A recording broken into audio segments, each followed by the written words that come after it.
Já estamos no ar. Olá, Já? pessoal, bom dia. Já estamos no ar aqui. Essa é a nossa primeira transmissão no Hangout On Air pelo nosso canal no YouTube. E eu fiz questão de iniciar esse trabalho hoje, essa novidade, é uma experiência nova, muito legal aqui. E, bem, como vocês me acompanham no meu canal, sabe do nosso trabalho com relação à parte pedagógica, à parte do aprendizado.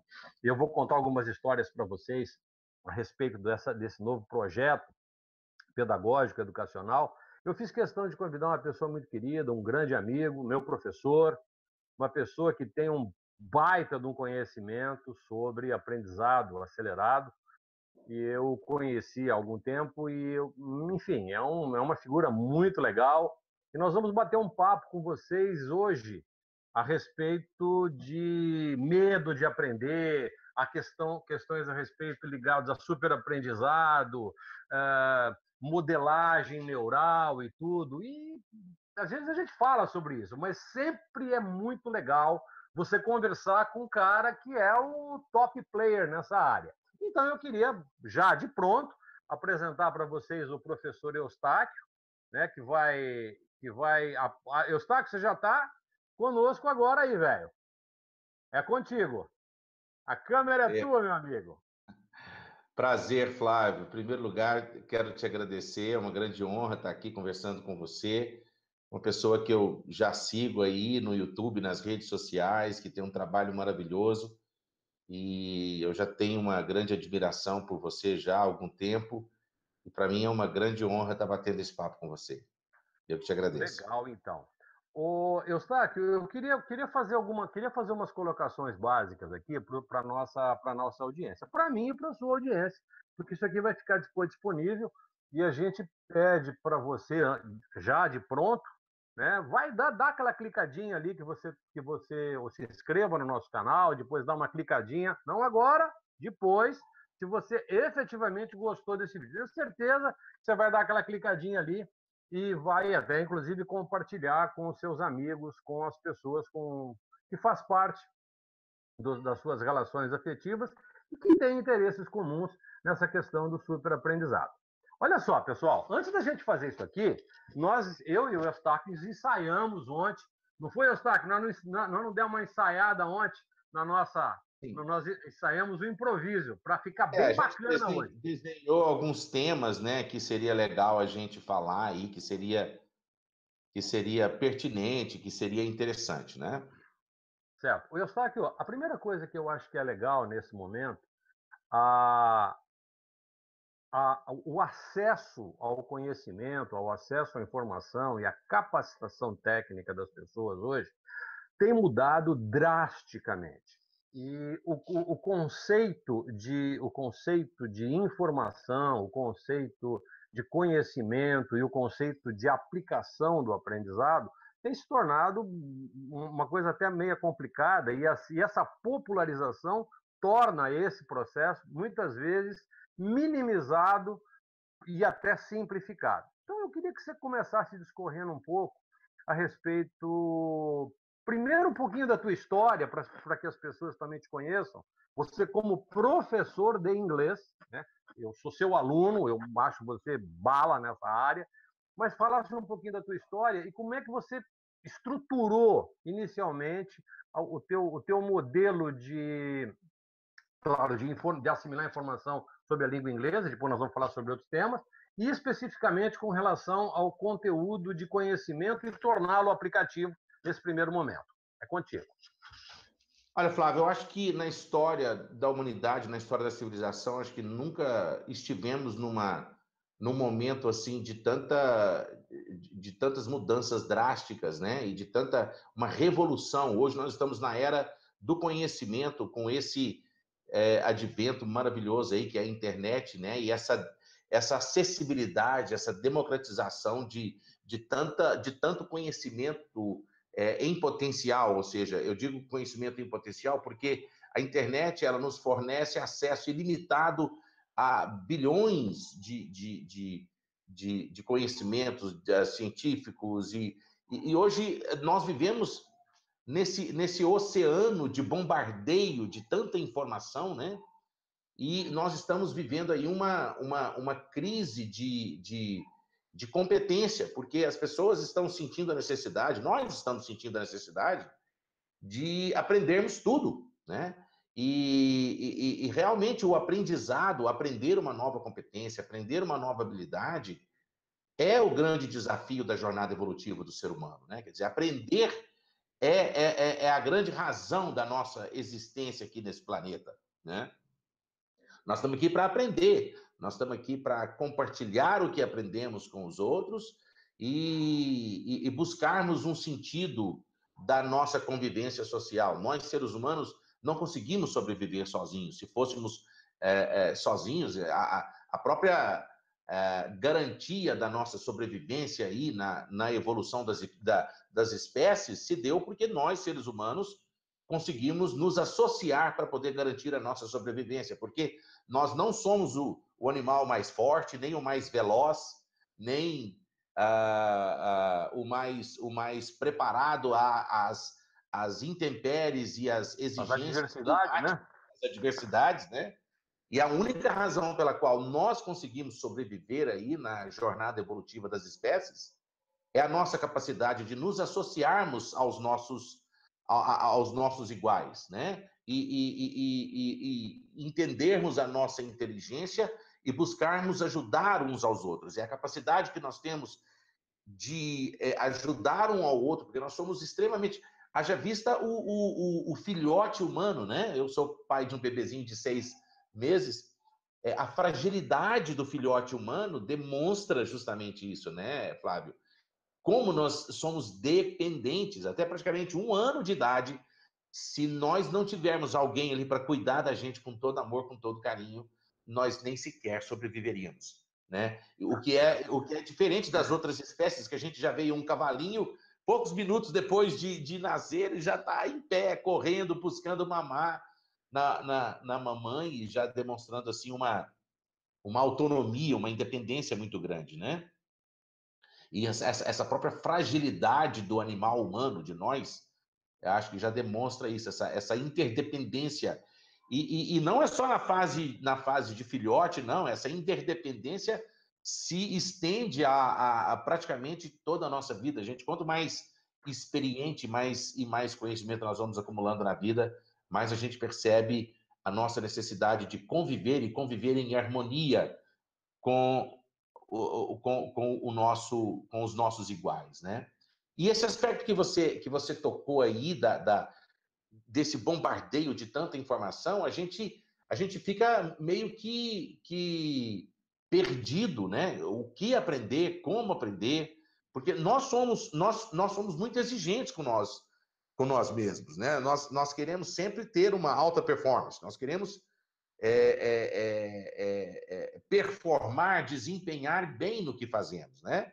Se a gente vai tocar violão, a gente quer tocar bonitinho. Se a gente vai aprender a falar um idioma estrangeiro, a gente tem essa natural necessidade de uma autoexigência que muitas vezes até nos atrapalha mais do que ajuda. À medida que a gente vai crescendo, a gente vai sendo muito autocrítico, a gente não se permite mais errar. Aliás, a gente se permite errar. Na verdade, eu costumo dizer que nós não temos medo de errar, né? A gente tem medo de ser criticado e debochado quando a gente erra.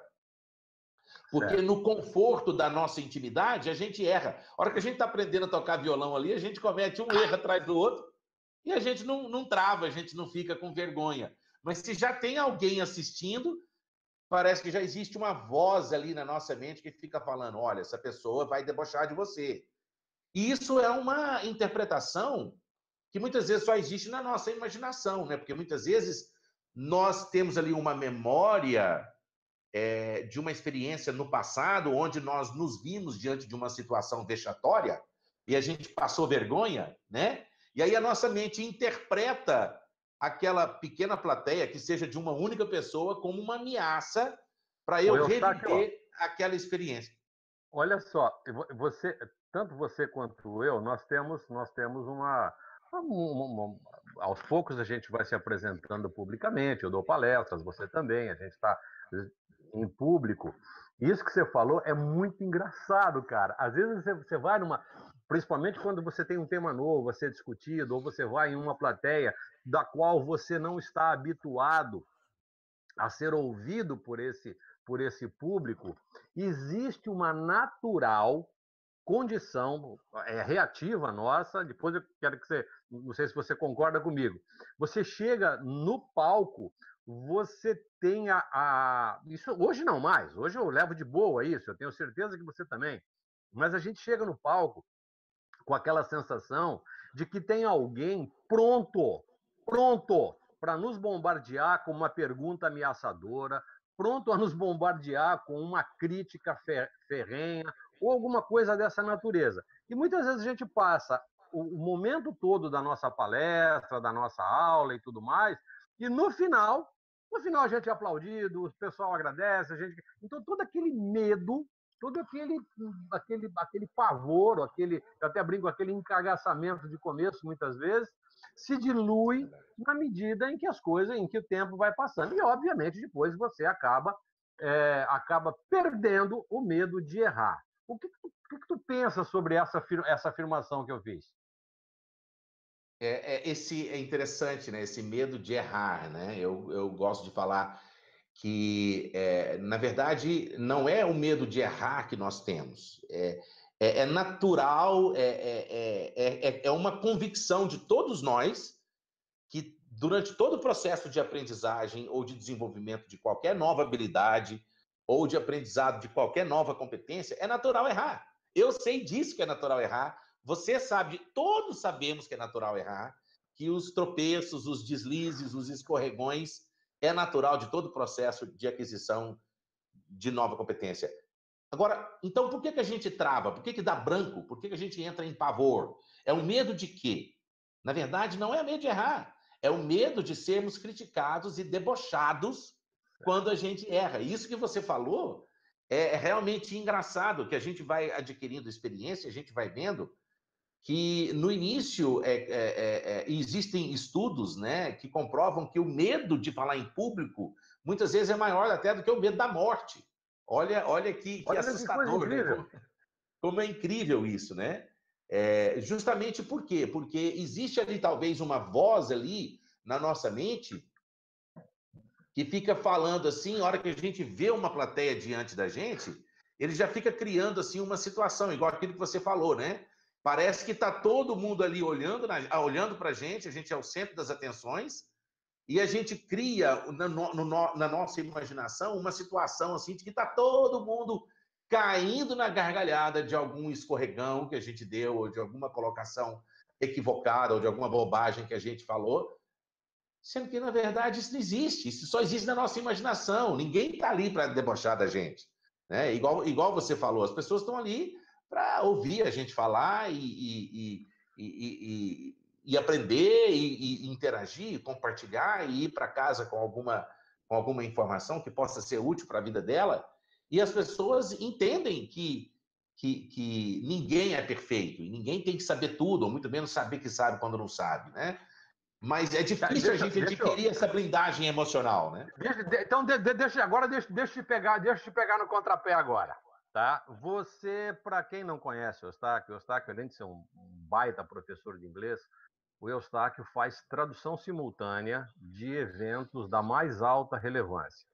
Então, ele tem feito tradução simultânea de grandes personalidades, quer seja aqui no Brasil, como no exterior.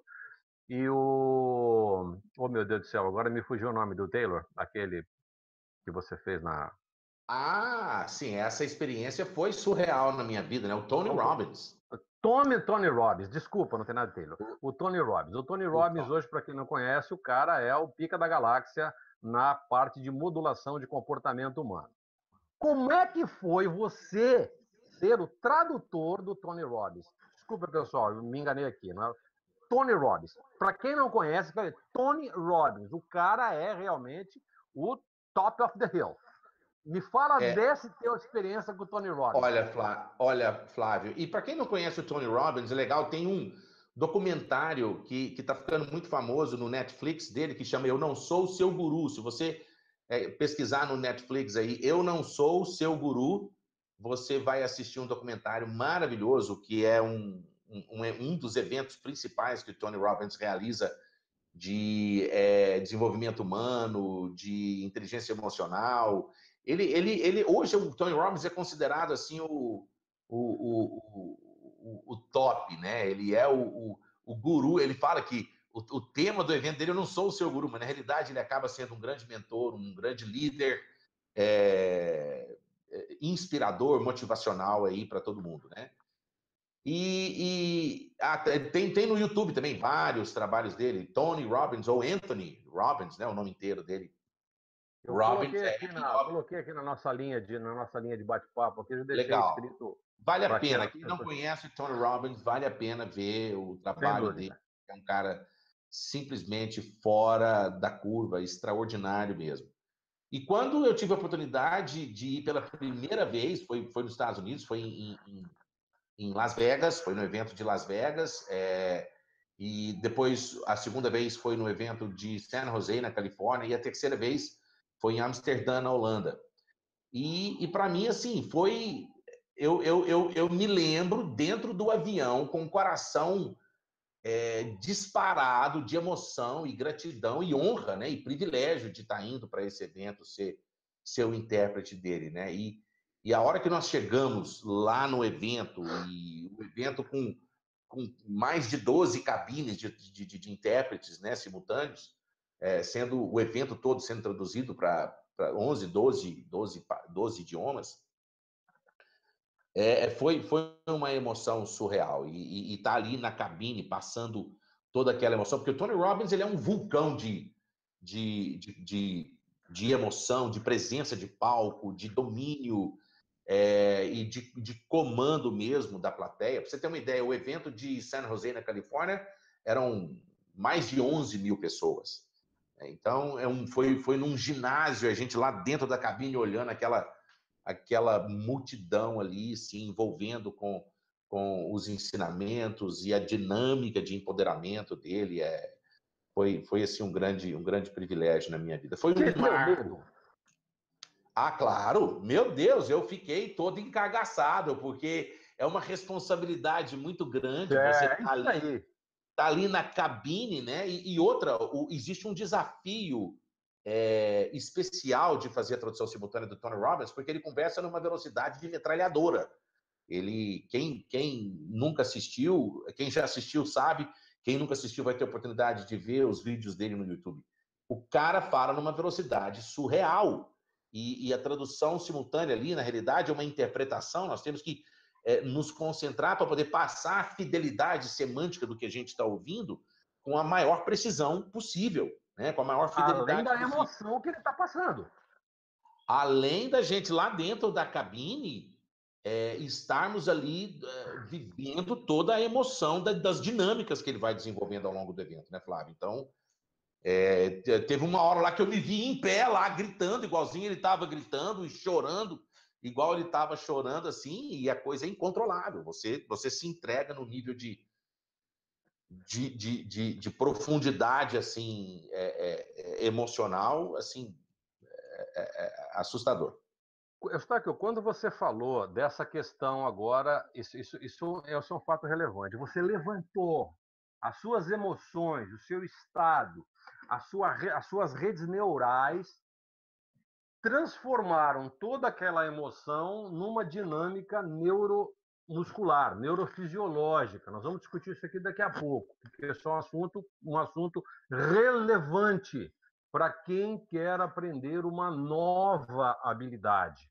Para quem quer não só ter informações e conhecimento sobre um determinado assunto, mas se esse conhecimento e esse determinado assunto você quer transformá-lo em uma habilidade, ou seja, ser aplicativo.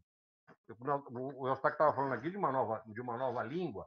Por que você quer aprender uma nova língua? Por que você quer aprender inglês, francês, italiano? Simplesmente por aprender. Isso precisa passar pelas tuas emoções, pelas tuas sensações, pelos teus sentimentos. Por que você quer aprender a tocar um novo instrumento? Existem razões para isso.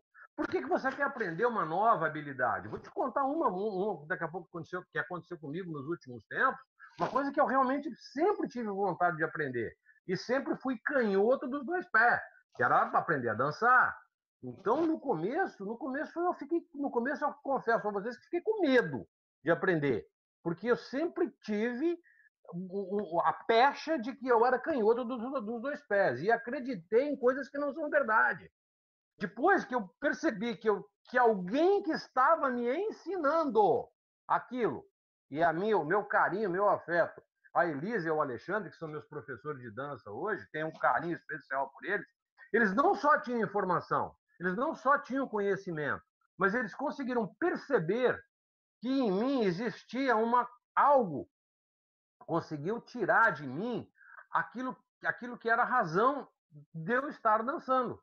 Porque dançar para mim hoje é algo que está começando a ficar natural. Eu estou gostando demais de fazer isso. Isso está me trazendo um prazer enorme, uma satisfação. E eu descobri coisas além dos meus objetivos hoje, no fato, eu tenho informações a respeito do assunto, eu estou tomando contato com novos conhecimentos sobre ritmo, sobre a cultura dos vários países que deram origem a essa dança. E como é que isso está sendo aplicativo na minha vida? Eu não vou ser um bailarino, muito embora esteja me preparando hoje para uma apresentação no final do ano, mas eu estou fazendo isso para mim, por uma questão de satisfação pessoal. Eu estou fazendo essa história toda porque chegou num determinado momento do meu aprendizado, eu tenho informação, tenho conhecimento e estou adquirindo habilidade.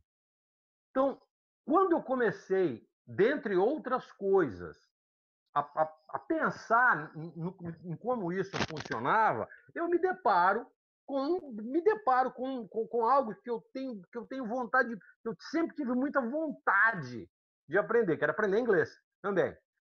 E nessas idas e vindas, e faz isso, faz aquilo, me deparo com o Eustáquio, ele me fala algumas coisas que se parecem muito com aquilo que eu utilizo para os meus alunos, no quesito aprendizado acelerado, mas eu faço isso intuitivamente. E ele estava me explicando isso num vídeo. Aí eu falei, pera um pouco, passei um e-mail para ele, falei, eu tenho algumas necessidades especiais, eu posso trocar uma ideia com ele? Ele prontamente veio falar comigo. Então, esses dias que a gente tem conversado, ele tem me dado, não só recebido as suas instruções, eu como aluno de um curso de inglês, cujo Eustáquio é professor, mas eu estou aprendendo coisas das quais eu estou assimilando coisas agora em termos de conhecimento sobre questões cognitivas, sobre aprendizado acelerado, perder o medo de falar inglês. Eu aprendi uma coisa no curso que era o seguinte: eu acreditei numa grande mentira com relação ao inglês, que eu tinha que ser um grande palestrante de falar inglês de público e tudo mais. Aí ele me fala, Flávio, você não quer aprender? Você não quer falar inglês como uma criança de 4 anos? Mas como assim? Aí ele me explica. Eustáquio, explica esse negócio. Por que eu tenho que começar a falar inglês como uma criança de 4 anos? Olha, Flávio, essa história foi muito legal para mim, velho. Na minha experiência, bom, de 36 anos ensinando inglês, então você deve imaginar que eu já dei aula para todo tipo de aluno, com todos os níveis de dificuldade e níveis de facilidade. Então, eu consegui perceber assim como que verdadeiramente o cérebro de um adulto que já é alfabetizado na língua portuguesa assimila um segundo idioma, né? Um idioma estrangeiro. E o grande desafio de todo professor, e eu acredito que se tiver algum professor de inglês nos assistindo, vai concordar comigo, o grande desafio é ajudar o aluno a superar aquela ansiedade que é natural que nós temos quando a gente vai adquirir uma nova competência, aquela ansiedade e a autocobrança de sermos perfeitos já nos primeiros passos. E isso tem a ver, remete ao aspecto que você falou, da necessidade, da importância que para nós adultos, resgatarmos a sabedoria daquela criança, né, que sabe que é natural escorregar e cair, e dá uma risadinha do próprio tombo, levanta e continua cambaleando, porque ela sabe que ela quer aprender a andar para aprender a correr, né? E como que nós vamos crescendo nós vamos perdendo esse conforto, nós vamos passando a não nos sentirmos confortáveis mais em escorregar e cair.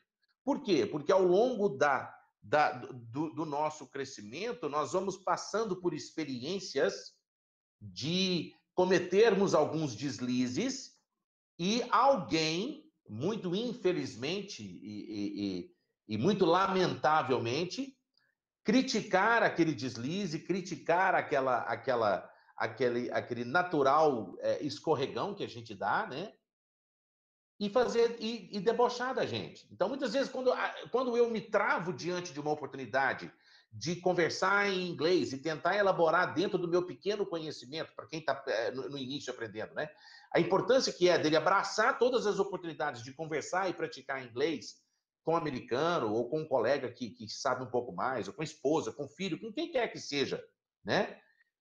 E ele não perder essa oportunidade, muitas vezes dá branco, trava, por quê? Porque ele tem aquele medo de cometer aquele erro que ele sabe que é necessário cometer para ele aprimorar e chegar num momento e não mais cometer aqueles erros.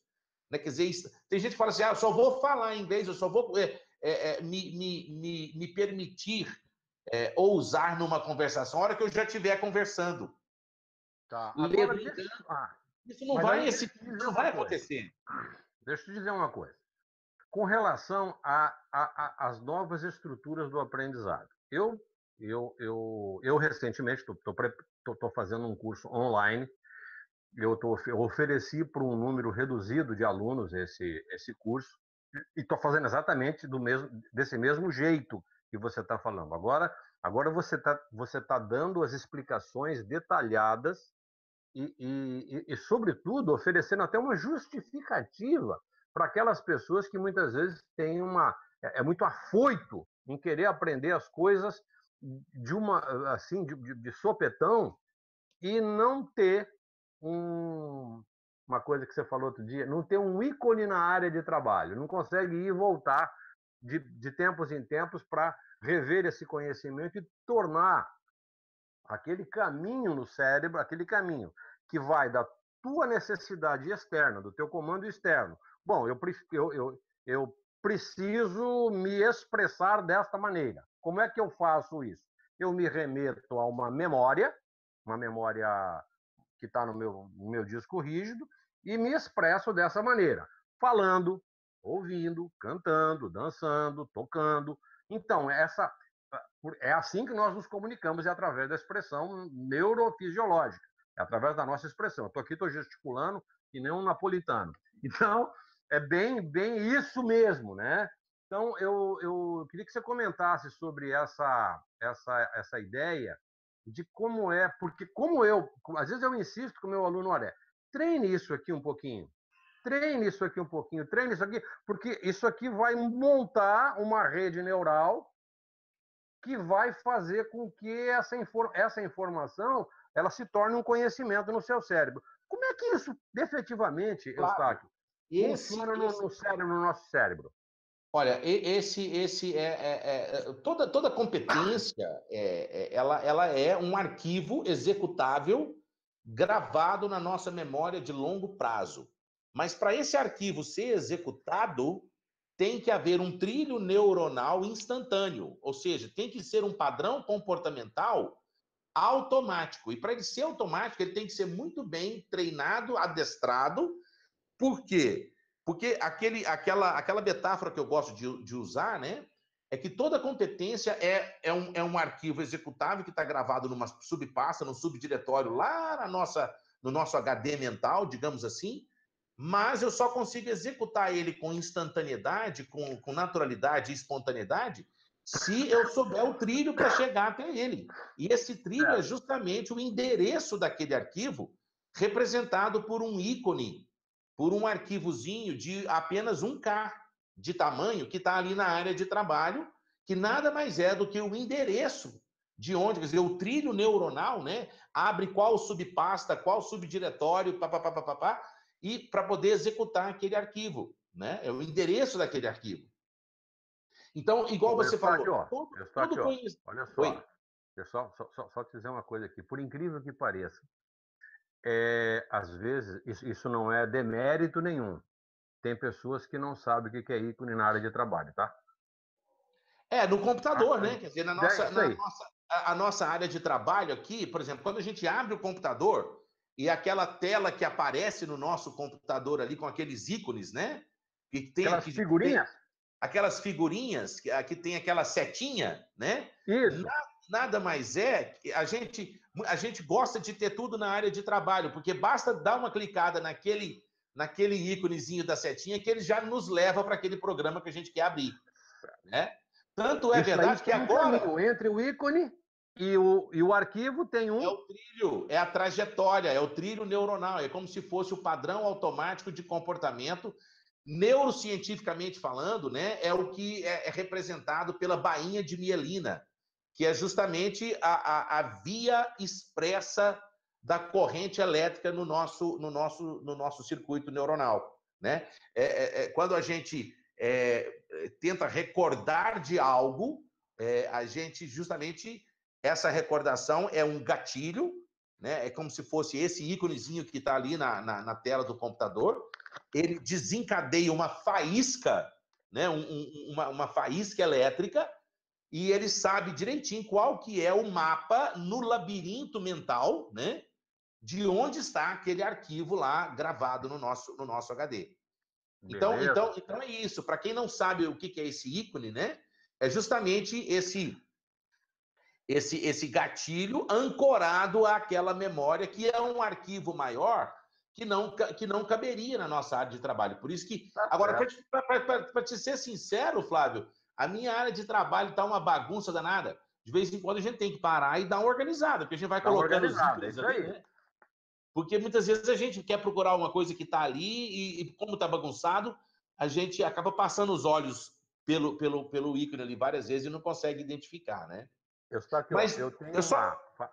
Pode falar, não, desculpa. eu só queria terminar aquele raciocínio, Flávio, que, por exemplo, a informação, para se transformar em habilidade, ela tem que passar por um processo. A informação ela tem que ser percebida pelo processador, pela nossa inteligência, tem que ser transformada em conhecimento, e aquele conhecimento tem que ser praticado, treinado, exercitado para se transformar em um padrão de comportamento automatizado, né? Então, quer dizer, é através do treino, do exercício constante que nós conseguimos criar esses circuitos neuronais para que as novas competências e as novas habilidades sejam naturais do nosso comportamento, né? Agora, E a gente eu é queria, muito alto, eu muito exigente. queria, com relação a isso, você não acha? Eu sei que você acha, mas eu vou fazer essa pergunta porque é a pergunta dos nossos telespectadores aqui. Você não acha que para que estas habilidades elas se configurem como habilidades, obviamente, serem aplicativas, se transformar em conhecimentos, se transformar em estruturas de habilidade, tá? Você entende que por trás disso tudo, a plataforma que sustenta tudo isso aí são as nossas emoções e os nossos sentimentos? Com certeza, Flávio. A criança, ela aprende, aliás, ela brinca e aprende sem saber que está aprendendo. Porque a criança não quer aprender, ela quer se divertir, ela quer brincar, Certo. né? A criança, ela aprende sem saber que está aprendendo. Agora, o adulto, ele só aprende se ele aprender brincando. Então, a criança é o contrário do adulto. Ela brinca e aprende. O adulto, ele só aprende se brincar, se houver prazer no que está fazendo. Se, Isso. se Prazer. houver se houver prazer, se houver alegria. E para que haja prazer e alegria, aquela nova habilidade que nós estamos aprendendo, aquela nova competência que nós estamos querendo desenvolver, tem que fazer sentido para a nossa vida, tem que estar em Sem íntima dúvida. conexão com os nossos sentimentos e as nossas emoções. Por exemplo, se eu achar estudar inglês um castigo, uma punição, eu vou ficar estudando inglês 5, 6, 10 anos e não vou aprender. Isso aí. Essa que é a grande realidade. Então, não é 99, não. 100% dos meus alunos que alcançam a fluência, eles alcançam a fluência porque eles aprenderam a se divertir ao longo do processo de aprendizagem. Eles aprenderam a enxergar os estudos como uma atividade prazerosa e não como um castigo, como uma punição. Muitas vezes, quando alguém me pergunta, né, quanto tempo que eu preciso estudar inglês para saber inglês? Na verdade, essa pergunta que a pessoa está fazendo, na realidade, era querer perguntar quanto tempo que eu tenho que me torturar estudando inglês e depois me presentear, né, com nunca mais precisar estudar inglês pro resto da vida. Né? E eu falo que isso não existe. Eu falo, olha, você só vai aprender inglês o dia que estudar inglês deixar de ser um castigo para você. Agora, nós só temos prazer em fazer algo que a gente domina. Porque se continuar sendo um pesadelo, um mistério para o aluno, né? Esse bicho-papão que é aprender inglês, se continuar sendo esse bicho-papão, ele vai sempre encarar os estudos do inglês como um castigo, uma tortura, uma punição. Né? E o processo de aprendizado é profundamente contaminado por esse cortisol da ansiedade, da tensão, né? Isso retesa os seus músculos, você entra num estado tensional, e aí depois a coisa não anda, e aí aí vem a frustração. Nada acontece. Você achar que não pode fazer. Eu vou contar, deixa eu te contar uma história que aconteceu. Deixa eu só colocar meu computador na tomada aqui, um segundo, que ele já me avisou que a bateria está baixa. Um segundo. Tá bom, então, manda aí. Nós estamos ao vivo aqui com o professor Eustáquio. Ele está fazendo a reconexão com o seu computador na tomada e nós estamos discutindo aqui sobre o medo do superaprendizado. Então, quando a gente transforma as nossas novas habilidades, obviamente, como você concordou comigo, e eu acho que isso é o grande barato, quando a gente transforma quando a gente sustenta as nossas habilidades em cima das nossas emoções, em cima dos nossos sentimentos. Tem um outro fator, Eustáquio, que é a gente adquirir uma determinada habilidade com uma expectativa futura. Ou seja, olha, no futuro vai acontecer algumas coisas, eu tenho um planejamento estratégico na minha vida e eu entendo que no futuro vai acontecer tal coisa. Eu vou viajar para o Caribe no final do ano e eu quero aproveitar todas as coisas que tem ali no Caribe, dentre outras coisas, as atividades culturais, dança, de música. Pô, eu estou indo agora, essa é uma expectativa futura minha. Eu tenho uma namorada que tem uma predileção por questões ligadas às doutrinas de matriz africana, e nós estávamos conversando a respeito de viagens e tudo mais, e juntar uma coisa com a outra. E nós estamos programando uma viagem para New Orleans, né? E New Orleans está para os Estados Unidos, assim como São Luís do Maranhão, Porto Alegre e Salvador está para o Brasil em termos de concentração de cultura de cultura africana, bem como o jazz e o berço do jazz e outras tantas coisas.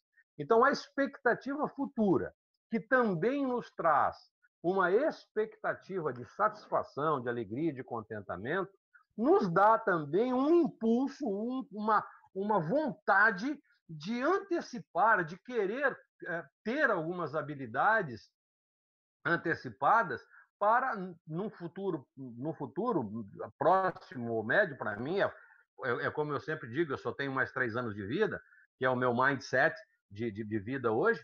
Então, eu estou nessa expectativa breve de que já estou juntando recursos, já estou me capacitando para ter uma fluência na língua inglesa para lá, e dentre outras coisas. Então, fala um pouquinho até como é que você vê essa expectativa futura? Quando é que eu posso utilizar as minhas habilidades, aquelas que eu estou aprendendo agora, mesmo que eu não as tenha, que eu não as use imediatamente, como é que eu posso estruturar a minha mente para que este conhecimento, ao ir lá para o meu hard disk, como é que ele deve, como é que eu posso eventualmente ou delinear isso de um determinado jeito? Flávio, essa meta, né? Estabelecer metas como convites à nossa motivação, isso é extremamente positivo, né? Por exemplo, eu quero aprender inglês porque eu adoro viajar e quero conhecer não só os países de língua inglesa, mas poder me comunicar em inglês também em vários outros países, porque a gente sabe que está todo mundo aprendendo inglês. Eu quero viajar porque eu quero abraçar uma oportunidade de uma promoção no meu trabalho, que eu já perdi muitas oportunidades porque eu não sou fluente em inglês e eu já tive oportunidades de promoção, de mudar de cidade, de mudar de função no meu trabalho e eu não consegui progredir por causa do meu inglês. Quer dizer, é fantástico nós termos essas motivações. Agora, a grande sacada, o grande desafio é equilibrar o nosso domínio emocional entre achar o ponto de equilíbrio entre essa motivação para um estado futuro de competência, um nível futuro de competência, que muitas vezes gera mais ansiedade, né? Com a necessidade da gente desfrutar do eu já sou bom o suficiente, né? E não se furtar de praticar e viver o hoje. As expectativas do amanhã, como motivação para a gente estabelecer meta, é ótimo, é fantástico, é um aspecto inspirador, motivacional, poderoso.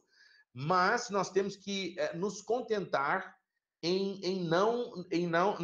Nós temos que nos permitir errar e saber comemorar e celebrar o hoje. Igual, por exemplo, a criança, ela é considerada fluente funcional com 3 aninhos, 4 aninhos de idade, apesar de ter um vocabulário de 1.300, 1.500 palavras. E mesmo essas palavras, essas poucas palavras que a criança sabe, ela ainda pronuncia essas palavras ainda não tão perfeitamente, mas isso não trava a criança de já conversar com toda a fluência e de se expressar conversando, pronunciando errado. Ela não tem medo de pronunciar, ela não tem vergonha de pronunciar errado, né? Ela continua, ela acredita fielmente que o que ela está falando está perfeitamente correto. Por quê? Porque existe um ambiente favorável que os adultos, o papai e a mamãe, está sempre motivando a criança a continuar errando e continuar, claro, errando, sempre tentando acertar, mas a gente sempre se preocupa em colocar a criança num estado de ambiente seguro para que ela cometa os erros sem travar o emocional, sem criticar e sem debochar. Tanto é verdade que o papai e a mamãe, a gente começa até a conversar igual criancinha, não é verdade?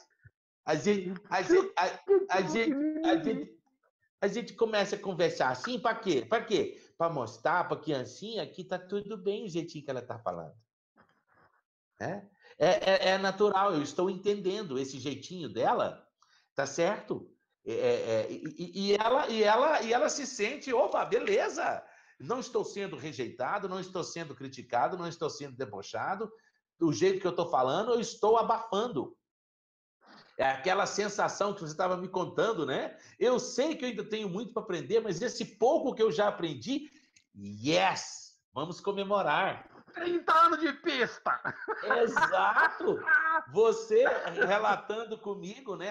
O prazer que dá você conseguir fazer aquele passo ali, por mais que você sabe que você ainda está longe da performance, do desempenho que você quer ter, como é gostoso você sentir essa sensação de competência, por mais que seja uma competência incipiente. Nós temos que aprender a comemorar as pequenas vitórias dos primeiros passos no processo de aprendizado. Exatamente. Né? Para que não seja, Eustáquio, para que a gente não seja surpreendido com eu tenho uma oportunidade. Não, então, quando é que eu tenho uma possibilidade? E essa possibilidade, ela está aberta no tempo. Então, eu posso eventualmente adiar essa possibilidade. E essa semana eu compartilhei contigo ontem, vou compartilhar com os nossos espectadores um companheirão de dança que nunca tinha dançado, já estava, né, com uma performance um pouquinho comprometida, mas, puxa vida, inclusive até muitas vezes me comprometi a dançar com ele nas nossas aulas e tudo mais, e eu convidei, puxa vida, Antônio, o nome dele, Antônio, pô, dia 8 agora, vem no nosso baile, pô. Ah, então tá, eu acho que eu virei nesse baile. Ele já está conosco há muito tempo, e sempre adiando a possibilidade, existia o espaço, existia a possibilidade de, mas como ele achava que tinha um tempo todo pela frente, ele foi adiando essa possibilidade. E há uma semana atrás, eu comentando com ele na aula e tudo, não, então tá, dia 8 eu venho no baile. Dia 8 eu virei ao baile, e aí falei, que legal, que bacana. Segunda-feira passada ele faleceu com um infarto fulminante. O dia 8 nunca vai chegar para ele. Cara, então, velho, né? Bora ser feliz, bora brincar e aprender, bora né? Bora ser feliz, velho. Bora brincar e aprender, é isso, aprender brincando, brincar aprendendo, é resgatar aquela criança sábia que mora no nosso coração e que sabe que é natural errar e que tem aquela blindagem emocional. Nós temos que voltar a ser criança, Flávio, porque a criança, se houver a possibilidade de algum adulto ou qualquer outra pessoa debochar dela quando ela escorrega e cai, ela é tão sábia que ela está totalmente blindada emocionalmente que ela não consegue enxergar a maldade de nenhuma crítica e de nenhum deboche. Então nós temos que passar a não enxergar a maldade de nenhuma crítica e de nenhum deboche, porque na verdade essa crítica e esse deboche, ele existe muito mais na nossa imaginação, na nossa autocrítica, no nosso mito de perfeccionismo, associado, é claro, e com razão, associado a algumas memórias negativas de vivências, de exposição e constrangimento e vergonha que a gente talvez passou em algumas circunstâncias do passado, e o nosso cérebro, ele identifica aquela situação como uma possível ameaça para a gente reviver aquelas sensações de rejeição e deboche e tudo mais, e ele entra em modo de sobrevivência, né? E trava, porque, igual a gente estava conversando aquele dia, o cérebro está programado para interpretar o ambiente, escanear o ambiente e interpretar as possíveis ameaças. Porque o que o nosso cérebro quer é economizar energia e manter vivo. Certo. Eu estou aqui, ó. Eu queria que você fizesse uma. Agora que você falou nisso aí, eu me lembrei de uma colocação sua, que ela é muito legal, é super bacana. Eu acho que isso aí exemplifica bem, principalmente essa questão ligada aos nossos medos, aos nossos cagaços, que são os 3 Fs. Eu queria que você contasse isso para o pessoal, que isso é muito bacana, porque isso exemplifica muito as nossas atitudes diante da vida e como é que exatamente o que você está falando, como é que o nosso cérebro funciona diante de uma ameaça. E nós somos permanentemente ameaçados, em qualquer situação, num nível maior ou num nível menor, frente a uma situação cotidiana ou mesmo frente a uma ameaça maior. Conta para os nossos espectadores aqui a história dos 3 Fs, que isso é super legal. É exatamente isso, né? É quando nós estamos diante de uma ameaça, ou seja, que o nosso cérebro está interpretando. Porque a ameaça, na verdade, é a interpretação do nosso cérebro, da nossa mente, que aquela situação é possível que nós estejamos expostos a alguma situação que provoca uma sensação ruim, ou de rejeição, ou de reprovação, né?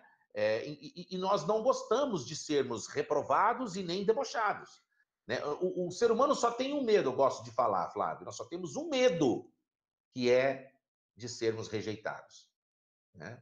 Nós não temos medo de errar. Quando a gente erra... É na nossa natureza, queremos ser admirados, né? Nós queremos ser admirados, nós queremos ser respeitados, nós queremos ser admirados, e nós queremos que as nossas perspectivas, as nossas visões de tudo sejam honradas e respeitadas, né? Então, se eu tenho uma opinião pode ser diferente da sua, mas se você respeita a minha opinião e me dá o direito de ter aquela opinião, é só isso que eu quero, né? Então, quando o nosso cérebro interpreta uma situação como sendo uma ameaça, nada mais é do que a nossa inteligência emocional entrando no modo de sobrevivência e desencadeando todas as reações de defesa para que a gente continue vivo e sem sofrimento. Nós corremos léguas do sofrimento e agimos, todo o nosso padrão de comportamento é para que a gente se mantenha vivo. Porque a sobrevivência é o bem maior, a vida é o nosso bem maior, né? E quando nós somos rejeitados, debochados, nós estamos morrendo um pouquinho. Isso é muito sério. Mas fala dos 3, porra. Exatamente, os 3 Fs. Quando a minha mente interpreta uma situação, eu vou reagir com um dos 3 Fs. O primeiro F é fight, que é lutar em inglês. Yes. Se eu vejo que eu consigo brigar com aquela pessoa e tenho chance de ganhar a luta, eu vou brigar. Certo. Ou com aquele tigre, ou com aquele leopardo, com aquele jaguar. Se eu vejo que o meu dente é mais afiado do que o dente do leopardo, eu vou rolar no chão e lutar com ele, porque eu acredito que eu consigo sobreviver a essa luta. Consigo ser o vencedor. Certo? Yes. O que é muito difícil. Acho que é uma luta entre eu e leopardo. Quem vai ganhar já é notório, né? Agora, segundo F, fly, voar, que é fugir. Né? Se eu vejo que eu não consigo lutar e ganhar a luta, eu vou tentar correr. Mas aí eu olho para a perna do leopardo e vejo que ela é muito mais preparada para correr do que a minha. Né? E aí, qual que é a terceira opção de eu continuar sobrevivente, Flávio? Freeze, que é o terceiro F, que é congelar, que é quando me dá branco, me travo e o organismo, como uma resposta de defesa, começa a produzir todas as substâncias e todos os hormônios que desencadeiam numa desinteria gastrointestinal violenta, acelerando todos os nossos excrementos. Vômito, xixi e cocô. Porque o nosso corpo entende que se o tigre vier me comer e tiver cocô, ele vai cheirar o cocô, xixi e vômito e não vai animar. Então, é uma interpretação de que existe a possibilidade de eu continuar vivo, de eu sobreviver. Por isso que, diante de uma situação ameaçadora, a gente dá ânsia de vômito. Se a gente tem medo de falar em público, dá vontade de vomitar, dá vontade de fazer xixi, dá vontade de fazer cocô. Nada mais é do que o nosso cérebro interpretando aquela situação como uma situação ameaçadora à nossa vida. E olha só como é bom a gente entender disso e começar a desenvolver as nossas defesas de blindagem emocional, quebrando certas crenças, como principalmente a crença de que eu tenho que ser perfeito, eu tenho que saber tudo, eu não posso cometer erro nenhum, né? Quando a gente supera essas crenças, quebra essas crenças, e a gente se posiciona diante das pessoas como um ser humano falível, vulnerável, né? Propenso a escorregar, deslizar e cometer erros, né? Acabou aquela tensão. Né? Eu não tenho mais a necessidade de saber tudo e muito menos a necessidade de fingir que sei quando não sei. E aí nós conseguimos desenvolver essa inteligência emocional, essa blindagem emocional e começamos a enxergar as oportunidades não como ameaça para nós, e sim como oportunidades da gente se expressar, se manifestar e compartilhar a nossa humanidade, a nossa falibilidade, o nosso lado falível com todos os outros seres humanos que estão esperando exatamente isso de nós. Ninguém espera que a gente seja perfeito. As pessoas só esperam que a gente seja autênticos, verdadeiros e que a gente seja exemplo de esforço, exemplo de boa vontade. Eustáquio, sensacional, cara. Sensacional. E nem sempre o tigre ou o leopardo ele é tão ameaçador quanto parece, isso que você acabou de comentar agora. E muitas vezes a nossa condição, o nosso encorajamento nas duas primeiras situações, que é do confronto não como uma luta onde um vence e o outro perde, mas ou numa fuga onde não é uma fuga de um covarde, mas é uma saída estratégica onde tudo bem, eu não quero, eu não preciso me confrontar com isso. Ter a coragem de sair, sair a francesa até, às vezes, olha, na boa, eu não estou afim de me confrontar com você neste quesito. Mas nós precisamos nos esforçar muito, né?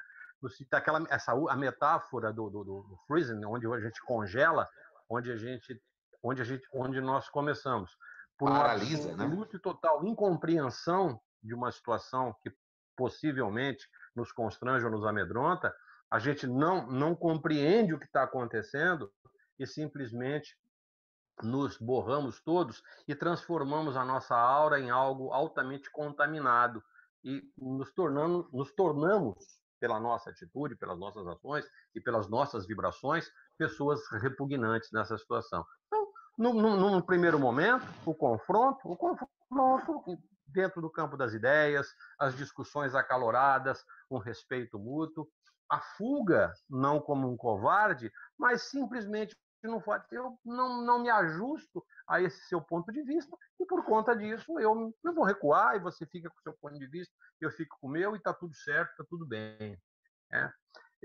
Puta, cara, foi absolutamente sensacional esse nosso bate-papo aqui. Eu não sei se você quer fazer mais algumas colocações.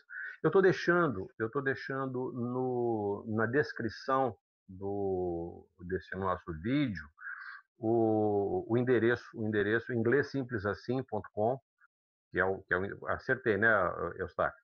Exato. inglêsimplesassim.com. Isso inglêsimplesassim.com. tá lá na descrição embaixo do nosso vídeo. Eu faço uma recomendação enfática para estar aquelas pessoas que têm vontade de um aprendizado específico da língua inglesa, que é o Eustáquio, é o Top of the Hill. Falando em Top of the Hill, uma das coisas que eu acho que eu falei para ti isso aí, eu quero fazer dueto com Do Frank Sinatra. Cantando New York, New York. Então eu já tenho. Então você sabe que, obviamente, o inglês do Sinatra é alguma coisa. Pá, mas tu é aparecido com essa história de cantar, mas não tenha nem dúvida, cara. Quero fazer uma apresentação agora no nosso karaokê. Eu nunca cantei em inglês no karaokê.